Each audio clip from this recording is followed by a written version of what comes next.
Bienvenue dans ce nouveau billet de la Bourse en stress, donc en date du 12 juillet 2024. Alors, où est-ce que nous en sommes? Eh ben, nous en sommes donc une semaine assez intéressante avec une bonne nouvelle en tous les cas à la fin, puisque Powell envisage peut-être une réduction des taux. Il a besoin d'avoir un petit peu plus de data, etc. Mais en tous les cas, la porte n'est pas fermée. Alors là, rien que ça, réduction des taux, bah, ça veut dire qu'au niveau du comportement de l'inflation, c'est un peu maintenu, etc. La baisse des taux fait comme quoi c'est un avantage pour les marchés financiers, pour ceux qui empruntent pour investir. Donc voilà, donc c'est un peu euphorique. On va voir que le compartiment qui en a plus profité, c'est quand même les capitalisations euh, moyennes. Voilà, entre autres le Russell 2000. On verra donc la courbe 1 avec le IWM qui est l'ETF qui est adossé. On verra comme quoi on a cassé une zone, un canal, et donc il y a des choses à suivre.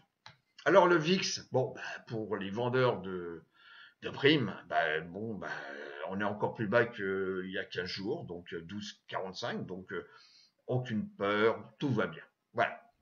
Le SP 500, bon, eh ben, il va bien.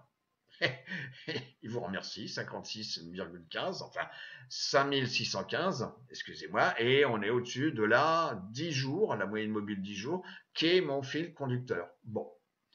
Le Dow Jones industriel, bon, eh ben, on revient dans la zone des plus hauts historiques, voilà, et ben, ça va bien, voilà, on est au-dessus, là aussi, de la moyenne mobile 10 jours. Bon. Le crude oil, eh ben, donc, ni trop cher et ni trop bon marché. Donc, on est à 82,18 dollars le baril. XLK, belle performance cette semaine. On clôture pratiquement à 234 dollars. J'arrondis, hein, on n'est quand même pas à 20 cents près. Et puis, on est au-dessus de la moyenne mobile 10 jours qui est au-dessus de la 50, donc tout va bien. Le dollar index, ça c'est intéressant. Donc, on est repassé donc sous la moyenne mobile 200 jours. On l'a 200 jours et bien en dessous de la 50.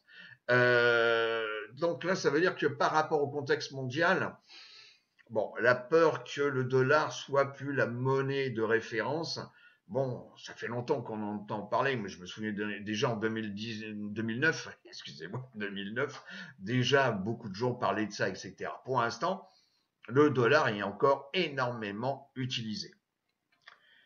Alors, le Bitcoin, donc non pas pour le trader, mais simplement pour regarder sa valeur en relation avec bon, le sentiment de l'investisseur, on va appeler ça comme ça.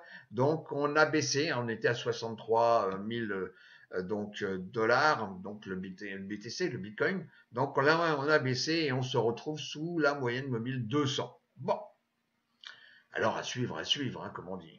Alors l'or, eh ben il va bien, donc au-dessus de la 50 est au-dessus de la 200, et puis on clôture donc cette semaine à 223 donc dollars, donc hein, l'ETF GLD. Hein. Donc bon, bah tout va bien. Je dirais quand même, c'est un investissement de référence. L'argent, alors l'argent qui est le suiveur par définition de l'or. Donc là aussi, progression depuis 15 jours quand on s'est vu. Et puis les taux à 10 ans, donc à 4,18. Bon, et on est au-dessus de la 50 et au-dessus de la 200. Alors ça, c'est vraiment à suivre puisque effectivement, ça va donner plus ou moins la tendance ultérieurement des marchés, puisque si l'inflation a tendance à se stabiliser, les taux d'intérêt risquent peut-être de baisser, ce qui va permettre de pouvoir investir à moins cher, et puis peut-être aussi peut-être de préserver certaines banques régionales aux États-Unis. Cette semaine, donc on voit en fonction de la capitalisation, on voit que contrairement à ce qui se passait, où on n'avait que les méga, donc toutes les sociétés au-dessus de 200 milliards de capitalisation qui allaient bien, et ben là, effectivement, cette semaine, donc revirement de situation, on voit que effectivement, ce sont les micros qui ont su performer. Alors les micros, c'est vraiment pour faire Alors en fait, déjà, on va pas trouver d'options sur les micros. Bon, faut faire attention aussi parce qu'il y a des marchés de gré à gré sur les micros. Bon, et puis c'est pas forcément très liquide, donc rentrer ça peut être compliqué, et puis sortir, je vous explique pas non plus. Mais en tous les cas, voilà. Alors les small, et puis le compartiment intéressant à suivre, c'est les middle. Donc là, qui entre autres, on a un ETF qui nous indique un petit peu son compartiment des small cap. Donc c'est l'ETF IWM. Alors les nanos, les larges. Alors le seul compartiment qui a stagné, légèrement baissé, ce sont les mégas, donc les sociétés au-dessus de 200 milliards de capitalisation. Si on regarde simplement donc la performance depuis le début d'année, vous voyez que les micros, c'est pas ça qui est. On a un peu les middle, 5, et puis on revient toujours au même constat. Les larges, c'est entre 10 milliards et 200 milliards de capitalisation. Ouais, ça a monté un peu, mais le compartiment qui a franchement progressé, c'est 29% pour les mégas, donc au-dessus de 200 milliards. Donc c'est pour ça qu'il y en a beaucoup qui regardent les Magnificent Seven, ok. On vous a donné d'ailleurs un ETF là-dessus, qui est Mag S.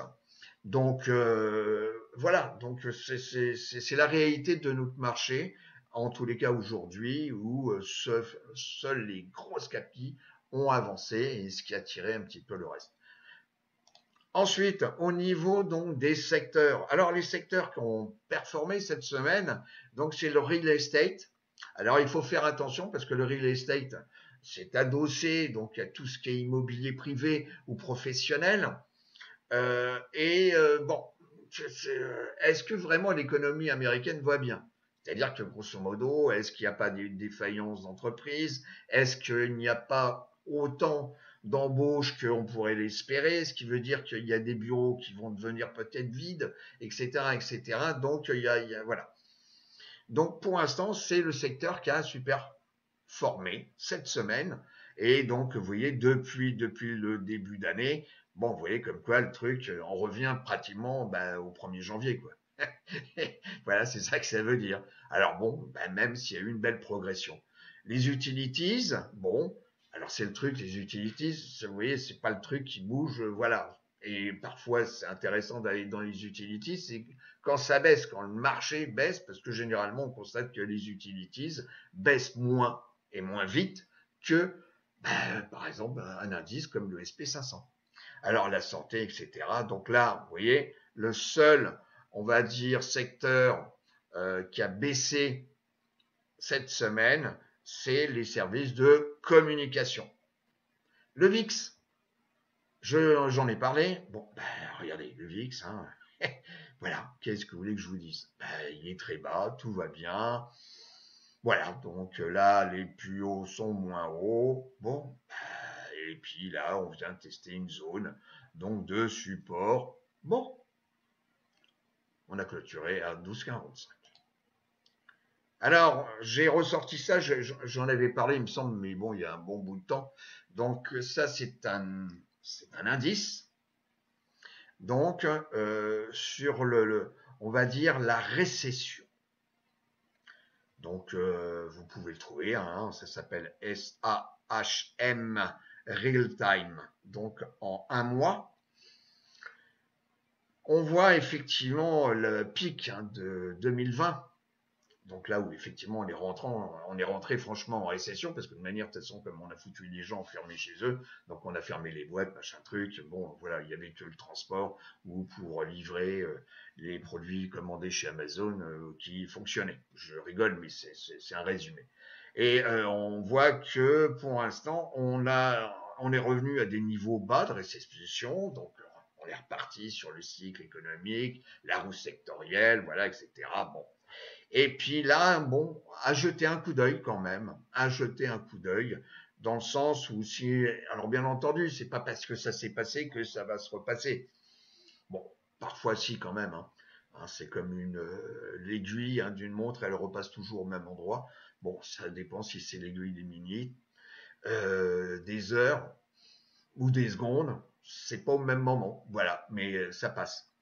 Et là, effectivement, on s'approche d'une zone où, ici, vous avez la moyenne mobile, donc 200 mois. Bon, alors là, c'est vraiment du costaud, hein.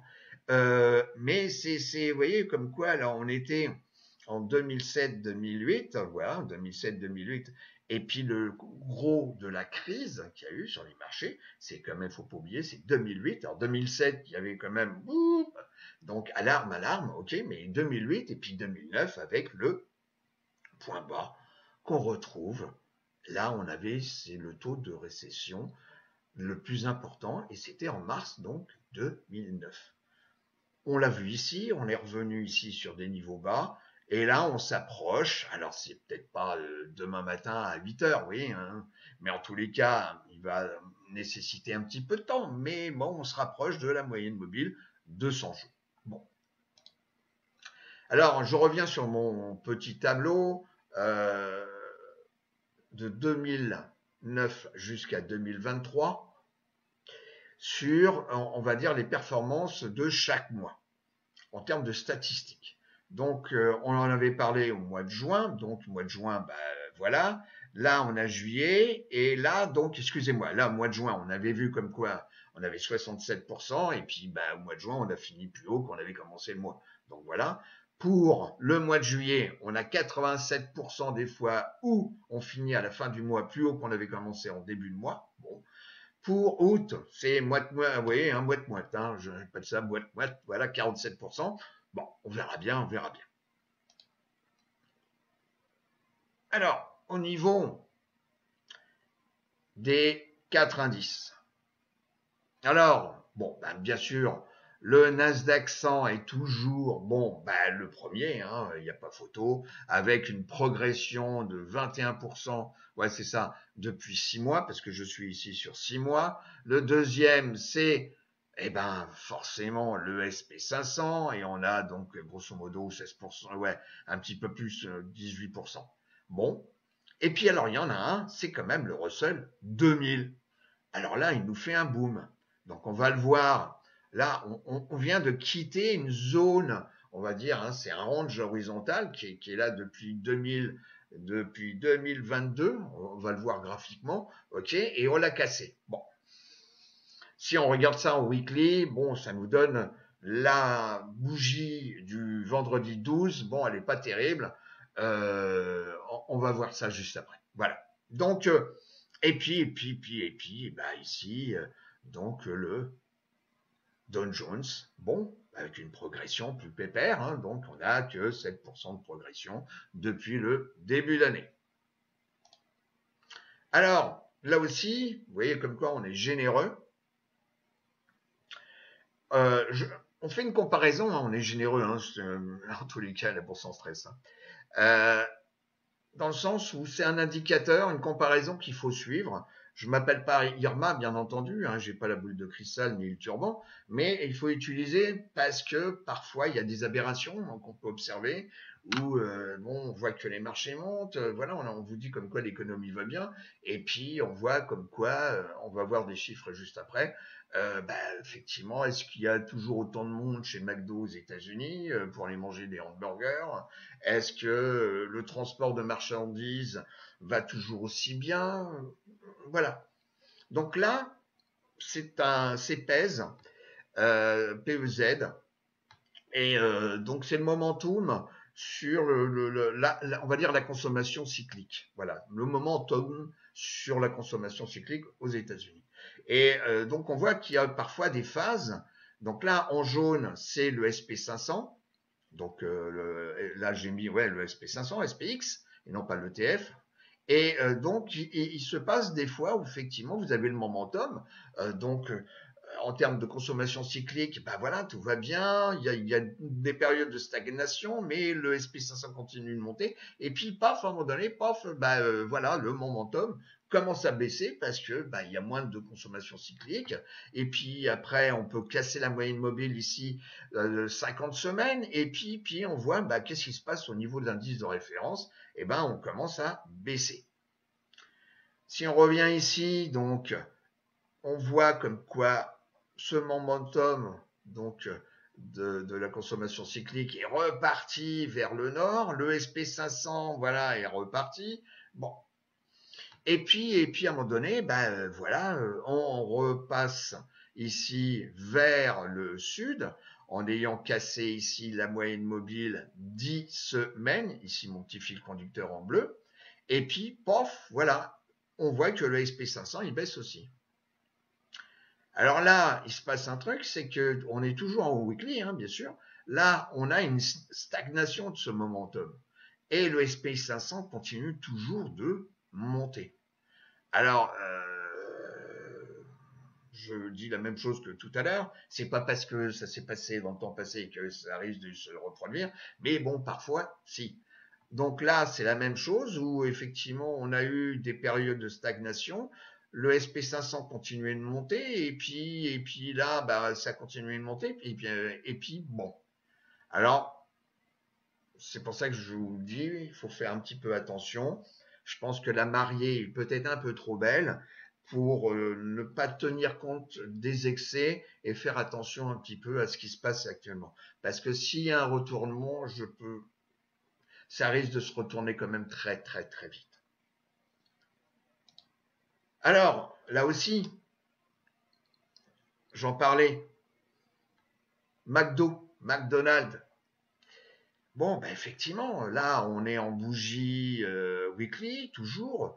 Bon, McDo, je suis désolé, on a cassé ici la 50 semaines, et là, on est en dessous de la 200 semaines. Donc, ça veut dire que, alors bien entendu, là, c'est une cotation, c'est une estimation, hein, c'est un peu le but de la bourse, c'est une estimation des résultats futurs. Bon, est-ce que ces résultats futurs sont dans le bon sens? Si il y a moins de travail, donc moins d'embauche, si le salaire moyen il stagne et que vous avez encore l'immobilier qui monte, bon, qu'est-ce que font les gens? Ils consomment moins, hein. Donc ils achètent moins, ils vont moins au restaurant, ils vont moins chez McDo avec toute la famille, et puis prendre des menus à pas de prix. Donc voilà, donc c'est pour ça que je vous dis, il faut faire attention. Là, c'est même chose, c'est YT. YT, c'est un ETF adossé sur le transport. Comme je dis aux États-Unis, il n'y a pas de business sans transport. Donc là, c'est la même chose, c'est aussi quelque chose à suivre. Vous voyez comme quoi on vient de venir, donc on est toujours en bougie hebdomadaire, on est venu tester la 50 semaines, on est pour l'instant au-dessus. Donc on se retrouve là directement sur Finviz. Donc j'ai préétabli, donc vite fait, un screener. Donc vous aurez sur la vidéo, vous appuyez sur pause et puis voilà, vous verrez. Hein. Donc là, c'est uniquement les middle, puisqu'on vient d'en parler. Hein, les middle capitalisation, donc de 2 à 10 milliards de dollars. Donc, comme on traite des options, il faut que ça soit optionnable. Là, je regarde si on est entre le plus haut historique, alors c'est prétentieux, mais c'est le plus haut historique, parce que je veux prendre des sociétés qui surperforment, donc au niveau des plus hauts historiques, et entre 0% donc 100% du niveau historique, et puis 95. Donc voilà. Ensuite, avec un volume suffisant, parce que c'est pas la peine de prendre des sociétés qui sont pas liquides, et puis avec un prix du stock au-dessus de 5 dollars. Bon. Et donc, on en a 98, vous voyez. Donc là, je les ai classés, on peut le faire par performance mensuelle. Donc, vous avez des sociétés, vous voyez, donc je mets la souris, vous verrez à l'écran. Alors, elles ne sont pas toutes à prendre, hein, mais en tous les cas, bon, c'est un bon screener d'actualité. Parce qu'il faut quand même regarder si le compartiment des middle va continuer à performer. C'est ça, je fais une projection, si vous voulez. Et donc là, vous avez 52%. Vous voyez, depuis le début d'année, on a 100%. Bon, alors, bien entendu, vous voyez, hein, cette société, bon, c'est pas une petite, quand même, mais bon, pratiquement 8 milliards 55 de capitalisation. Bon, donc il y a peut-être des pépites. Bon, il faut pas rêver non plus. Vous voyez, vous avez les biotechnologiques. Bon, je vous déconseille un peu, hein, quand même, voire beaucoup. Pourquoi? Parce que les biotech, il y a quand même des phénomènes FDA, donc d'étapes, niveau 1, niveau 2, etc., sur l'agrément du médicament. Et donc, il y a des fois, c'est quand même des sociétés rock'n'roll. Donc, il faut avoir quand même la psychologie pour traiter ce genre de société. Et puis, bah, etc. Vous voyez, vous en avez plein. J'ai dit, il y en a 98. Bon, alors, je parlais des middle. Bah oui, parce que là, on regarde IWM, qui est l'ETF adossé sur le Russell 2000. Vous voyez, c'est comme c'est indiqué ici. On est en one day. Alors, si on regarde d'une façon, moi je vous encourage toujours de regarder sur quand même du long terme, donc en bougie hebdomadaire ou même mensuelle, ça donne une bonne vision. Ça vous donne la tendance. Bon, là, on peut voir comme quoi la tendance de fond et de l'ensemble des marchés, c'est quand même une progression depuis la nuit des temps. Bon, alors effectivement, le mois ici de juillet n'est pas fini, donc c'est pas la peine de tenir compte de la trombinnette de la bougie. Le mois il n'est pas fini, donc ça sert strictement à rien. Donc on revient en weekly, en weekly la semaine vient de passer et vous voyez comme quoi effectivement on avait un canal, c'est ce que je vous ai dit depuis 2022, plus de 2 ans, vous avez un canal horizontal, vous voyez.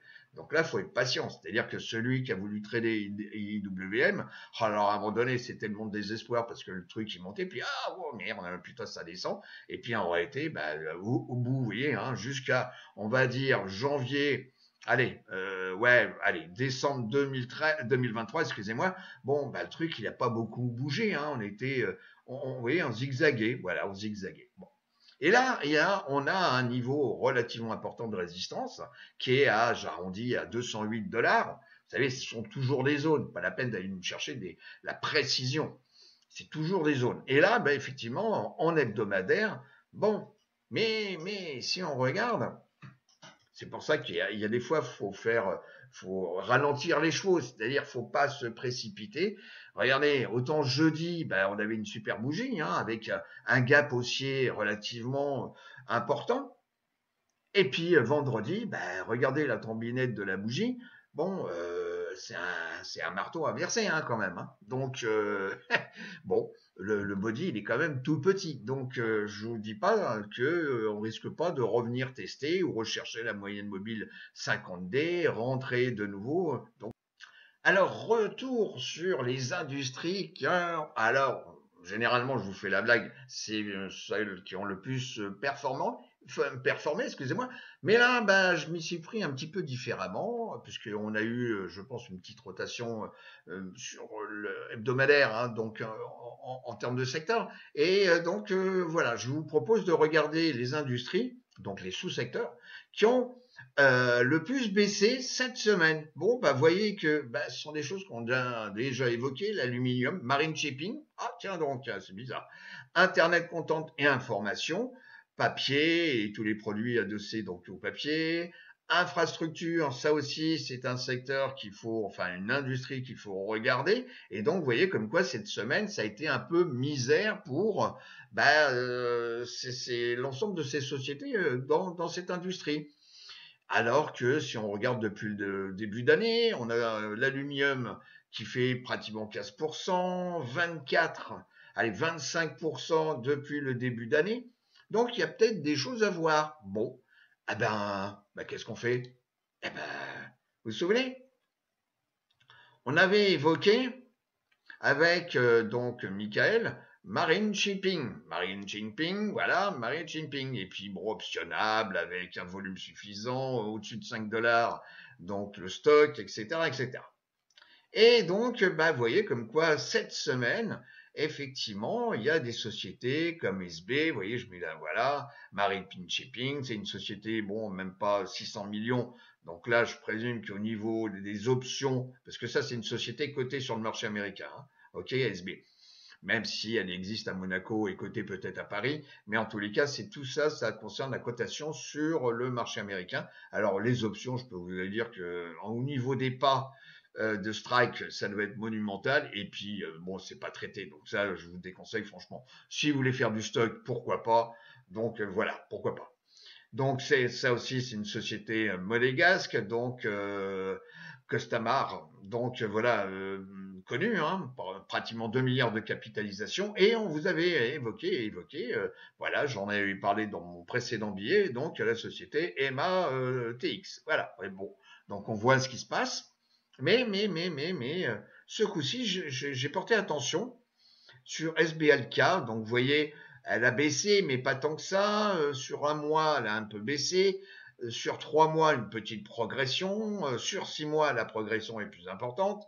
Donc, bon, bah, vous voyez comme quoi c'est une société, bon, si on regarde simplement en mensuel, bon, bah, là, attendez, on va se mettre...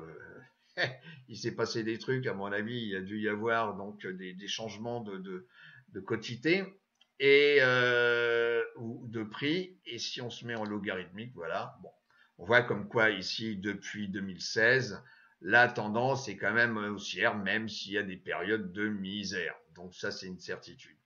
Donc on revient sur Regular, voilà. Donc si on se met en weekly, donc on commence toujours par le temps le plus élevé, voilà. On voit comme quoi on avait cassé la 50 semaines, la 10 semaines, on la suit, on l'a cassé un peu, puis là on a une zone de congestion, mais pour l'instant la 200 semaines, elle est toujours quand même haussière.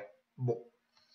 Alors, voilà, effectivement, le MACD, bon, il n'est pas terrible.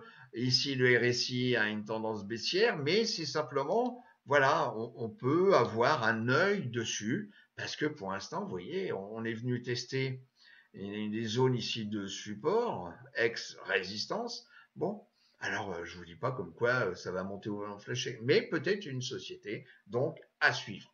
Donc je reviens ici sur le screener sur Marine Shipping. Donc vous voyez, vous en avez 17 au total. Là, vous avez une autre société. Voilà, on a des, vous voyez, là c'est pareil, on teste des zones de support. Bon, Gas, bon, ben là, elle voit pas bien, puis en plus, la capi, elle est pas top, donc, etc. Donc, voilà pour ces sociétés et ces industries, je reviens là-dessus, où effectivement, qui ont le plus baissé cette semaine.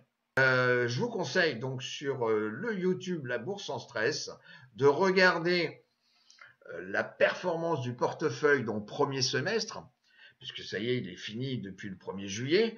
Et donc, Michael vous parle effectivement, et puis on a la franchise de vous dire comme quoi, bah, il y a des fois, le marché n'est pas aussi bon, et que bah, vous écouterez tout. C'est normal que quand vous avez effectivement un compartiment comme les mégas, qui sont des grosses capitalisations et qui parfois les prix sont très importants et qui ne permet pas à un portefeuille de pouvoir traiter les options, bah effectivement, si vous n'êtes pas dans ce compartiment, bah, vous ne profitez pas du pain béni. Et si votre portefeuille ne permet que, en fonction de la valeur de chaque stock, de gérer uniquement, bah, par exemple, les larges, donc de 10 milliards jusqu'à 200 milliards de capitalisation, bah, on a vu tout à l'heure sur le tableau que le truc, c'est pas ça qui bouge le plus depuis le début d'année. Voilà.